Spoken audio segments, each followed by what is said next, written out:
Well, we tried a really fun fitness class. We talked to you about it. They're just using this as an excuse. What is this? This is...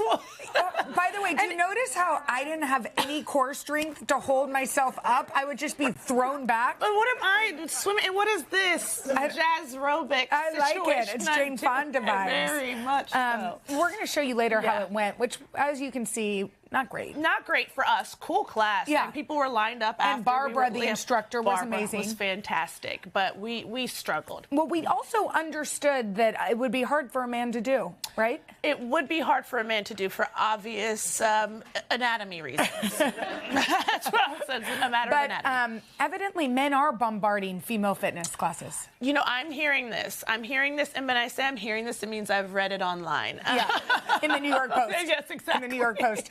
And evidently, women are not having They're not happy, but I feel like those classes that are female dominant are open to everybody, right? You can't say no men. You can't say no men to, like, I do solid core, and which is insane, but I'm like, there's a whole thing. Because it's hard. It's very hard. It's very, very hard.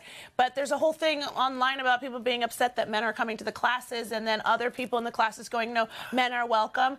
And I'm on the men are welcome side until I did take a class days after being like, men are so welcome. And there was a man breathing so heavy on my back that I was distracted, and I thought, I kind of think some of the gals have a point. Did you turn around and say, sir, may I have some space, or no? No, because he couldn't move his reformer. Big machine, I imagine. Yeah, I mean, so it's not his fault. It's not his fault. Where the reformers are situated. Where they're situated, you gotta breathe in the class. So I can't be mad that your breath is so hardy. I'm probably jealous because I take shallow breaths. So that's probably my problem. Well, yeah, you were like, yeah, I was like, gosh, you're getting air. On the day my first child was born, she was very early. Yeah. And I went to a soul cycle class.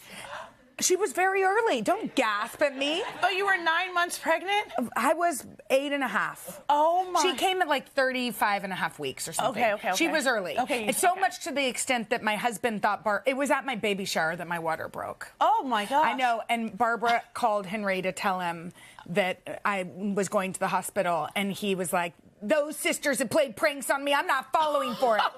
And then actually Carrie, who's one of our producers, was there, and she's lovely. And her husband said, no, Henry, I know Barbara and Jenna would act like that to you, but Carrie would never lie to me. So you need to go to the hospital. He trusts Carrie more than you. He did. Okay. And I basically trust Carrie more than I trust myself. Okay. But I was on the bike, and this guy behind me goes, girl, you're huge. We're going to have to carry you out of here like a Trojan horse. Oh, my goodness. And I was like, oh, wait, no, I don't mind if you come to the class, but please don't comment on my size. Yes, I think that's inappropriate. Carry me out like a Trojan horse. I'll never forget it. And I don't even know what that means. I'm not sure. I think it just means that I looked like a huge horse. Yeah, I don't like that. I don't either. Like that. And then kudos to you for working out at 8.5 months pregnant. Thank you. I would not. I feel like I would use every excuse. Not use to? that as every excuse to not.